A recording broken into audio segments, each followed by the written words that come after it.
Alors mes amis, bonjour, nous revoilà partis pour de nouvelles aventures.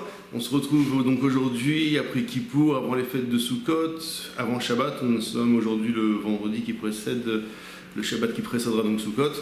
Et je voulais aujourd'hui vous faire participer à un projet que ma femme a donc créé hier, qui est Shabbat ou l'avènement messianique ou le projet de la délivrance. Et je voulais donc participer à ce projet-là et vous faire participer à ce projet-là. Ma femme ayant donné l'âme de ce projet, je voudrais vous donner le corps. À savoir, si on parle de Shabbat, il y a l'idée du Shabbat et puis il y a les lois de Shabbat. Alors avant de commencer à parler des lois du Shabbat, que je vais essayer de vous expliquer le plus simplement possible, le plus clairement possible, je voudrais vous donner une notion de qu'est-ce que sont les lois du Shabbat et c'est quoi l'idée en vérité de ces lois qui concernent le Shabbat. Parce qu'on va voir qu'il y a beaucoup de lois très spécifiques. Vous pourriez me poser la question, est-ce qu'il y a une nécessité de ces lois, toutes ces spécificités-là dans le Shabbat?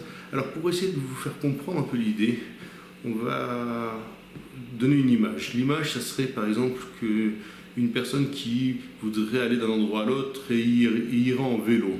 Le seul bouton qu'il aura appuyé, ce serait la petite clochette, le petit klaxon sur le côté. Mais si elle voulait aller plus loin et plus vite, elle prendrait par exemple une voiture. Une voiture, il y a déjà beaucoup de boutons, il y a déjà beaucoup de règles et de lois par rapport à la voiture. Il y a le code de la route qui sont toutes les lois. Il y a plusieurs choses qu'on a le droit de faire ou qu'on doit faire pour pouvoir faire avancer la voiture.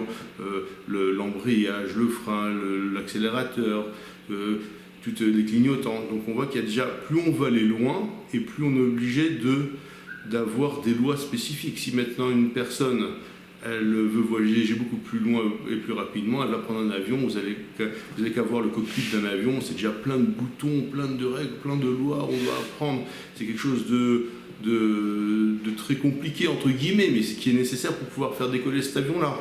Et on ne parle pas maintenant d'autres choses comme des choses pour aller sur la Lune, des choses comme ça, qui à ce moment-là sont remplies de plein de règles et de lois. Donc on comprend par cette image-là qu'une personne qui veut voyager très loin doit prendre sur elle des lois et des règles pour pouvoir voyager et se déplacer. Alors imaginez maintenant un voyage intemporel, un voyage incroyable dans d'autres dimensions spirituelles qui est le Shabbat qui nous élève à un niveau spirituel incroyable. Nous sommes donc obligés pour pouvoir s'élever à ce niveau-là de respecter certaines règles. Alors les règles du Shabbat.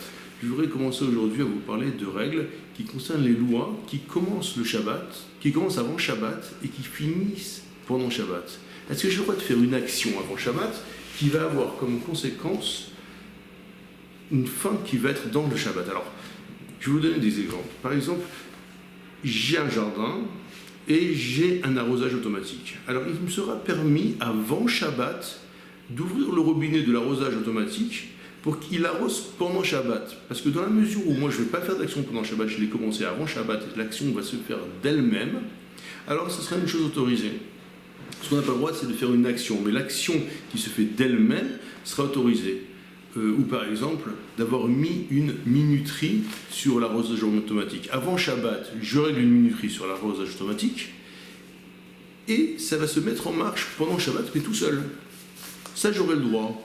Alors, il y a des rabbins qui disent qu'il faudrait quand même mettre à l'entrée de la maison un petit mot comme quoi l'arrosage automatique est fait de par lui-même et c'est pas moi qui l'ai allumé Shabbat. Comme ça, les gens ne pensent pas que vous avez allumé l'arrosage automatique Shabbat parce que arroser son jardin pendant Shabbat, c'est un travail interdit pendant Shabbat. Donc, ça, c'est pour l'arrosage. Ça sera la même chose pour un réveil. Vous aurez le droit, par exemple, avant Shabbat, de programmer un réveil qui va sonner pendant Shabbat. Bien sûr, vous n'aurez pas le droit de l'éteindre pendant Shabbat, mais qu'il sonne pendant Shabbat pour les séfaradim spécifiquement. Et je tiens à vous préciser que toutes les lois que je vais vous donner sont a priori pour les séfaradim. En ce qui concerne les lois pour les ashkenazim, chacun demande à son rave. Je ne suis pas tellement spécialisé dans cette chose-là, donc je ne voudrais pas arriver à vous dire des choses ou des erreurs. Donc chacun demandera à son rave. En attendant, une personne ashkenaz qui ne connaît pas la halakha et qui a choisi de ne pas faire ou faire les lois d'après les sfaradim, fera les lois d'après les sfaradim, bien évidemment. Alors, ça c'est pour, on a dit, le réveil. Il y a une autre chose, par exemple, la machine à laver. Alors, imaginez, moi par exemple, j'ai des enfants qui sont à l'armée. Ils arrivent le vendredi, ils repartent le dimanche. Comment on va faire pour laver leur linge? C'est compliqué.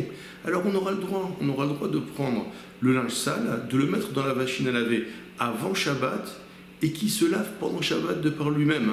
Dans la mesure où j'ai commencé, encore une fois, le travail avant Shabbat et que le travail va se faire de lui-même pendant Shabbat, il n'y aura pas d'interdiction. Alors, il y a aussi la notion de minuterie. Alors, les minuteries, pour allumer et éteindre la lumière. Alors, la notion de minuterie, c'est la même chose. Si j'ai programmé une minuterie avant Shabbat, pour que la lumière s'allume ou s'éteigne, j'aurai le droit de faire cette chose-là avant Shabbat. Donc, de programmer la minuterie avant Shabbat. Maintenant, est-ce que j'ai le droit, on va commencer à rentrer dans des règles un peu plus spécifiques, est-ce que j'ai le droit pendant Shabbat de changer la minuterie, de faire bouger la minuterie de manière à ce que ça s'allume ou ça s'éteigne avant ou après? Alors, je vais vous expliquer et je vais vous montrer en détail. Voilà, je prends la caméra pour vous montrer la minuterie et pour vous expliquer vraiment comment ça doit être. Alors, suivez-moi, on va vers la minuterie. Alors voilà, il existe plusieurs sortes de minuterie. La minuterie qu'on a le droit de changer Shabbat, c'est une minuterie qui ressemble à celle-ci. Alors je vais tout vous expliquer, vous inquiétez pas, vous allez tout comprendre. Regardez, c'est pas compliqué. Vous voyez, ça c'est une minuterie, on va dire plus ou moins mécanique. C'est-à-dire qu'il y a des... C'est pas une minuterie électronique avec des chiffres que si je les touchais pendant le Shabbat, je toucherais quelque chose d'électrique, et donc ça serait interdit. Là c'est une minuterie mécanique avec des espèces de petits plots qui se montent et qui se descendent. Vous voyez, quand les plots sont descendus, c'est que ça marche. Quand les plots sont remontés, c'est que c'est éteint. Alors, on va regarder, par exemple, ici, c'est éteint. Là, tout ça, c'est éteint. Vous voyez, la minuterie commence à 5h de l'après-midi, elle s'allume et elle s'éteint vers 11h du soir. Vous voyez? Alors maintenant, Shabbat, ce qu'on a le droit de faire avec la minuterie, si on veut changer cette minuterie et donc bouger ces petits plots vers le haut ou vers le bas, c'est en fonction d'une règle qui est la suivante. On a le droit de conserver la situation existante. Alors je répète, on a le droit de conserver la situation existante et de prolonger cette situation existante. À savoir, regardez par exemple, imaginez qu'on est Shabbat. On est Shabbat soir, on va dire qu'il est 10h du soir, d'accord? Et que la lumière doit s'éteindre à 11h. Et je suis chez des invités, ou peu importe, je veux pouvoir conserver la lumière allumée plus longtemps. J'aurai le droit, pendant Shabbat, de tirer ces petits plots-là, vous voyez, par exemple, 11h là, de les faire descendre pour faire que la lumière s'éteigne seulement à minuit ou 1h du matin. Ça, j'aurai le droit de le faire. Autre exemple, la lumière va s'allumer à 5h de l'après-midi. Imaginez que, en fin de compte, j'ai été invité à faire la Seuda Shlichit chez des amis et donc je ne serai pas chez moi à 5h de l'après-midi, donc je n'ai pas de nécessité que la lumière soit allumée. Jusqu'à maintenant, imaginez qu'on se retrouve maintenant à midi, 1h, 2h, ma lumière doit s'allumer à 5h, je sais que je ne vais pas en avoir besoin parce que je ne serai pas là ce Shabbat après-midi. J'aurai le droit de remonter ces plots-là pour conserver la situation existante qui est éteinte et donc de prolonger le fait que la lumière soit éteinte et qu'elle ne s'allume que plus tard. Donc on a dit prolonger une situation existante, on a le droit, à savoir rallonger le temps où la lumière va rester allumée en redescendant les plots, ou bien rallonger le temps où la lumière sera éteinte en remontant les plots. Alors maintenant, il reste deux autres cas, qui est allumer la lumière plus tôt. Par exemple, ici, la lumière doit s'allumer à 5h, je voudrais qu'elle s'allume avant, donc je baisse les plots, ou bien éteindre la lumière plus tôt, à savoir elle doit s'éteindre à 11h, je veux qu'elle s'éteigne plus tôt. Alors, est-ce qu'on a le droit ou on n'a pas le droit? A priori, on n'a pas le droit de faire cette chose-là.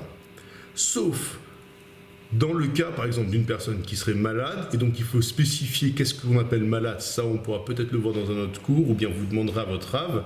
Dans un cas d'une personne malade qui souffrirait donc du fait que la lumière soit allumée parce qu'il a besoin de se reposer, de dormir, on aurait le droit d'éteindre la lumière plus tôt, donc de cette manière-là. Donc pas que l'éteindre de par nous-mêmes, et là de lever les plots de manière à ce que la lumière vienne à s'éteindre de par elle-même plus tôt. Ou bien, dans le cas d'une mitzvah, par exemple, on veut étudier la Torah et on a besoin de lumière, on aura le droit donc de baisser par exemple ces plots de manière à ce que la lumière s'allume avant l'heure qu'on voulait pour qu'on puisse étudier la Torah par exemple, qui est une mitzvah. Donc, mais je ne parle pas de descendre les plots de manière à ce qu'en descendant les plots, la lumière s'allume directement, et là de descendre les plots pour que la lumière vienne à s'allumer plus tôt, mais pas directement. À savoir, si la lumière doit s'allumer dans 1 heure, j'ai le droit de baisser un petit plot, parce que ça marche par demi-heure, de descendre un petit plot, de manière à ce que la lumière s'allume dans une demi-heure.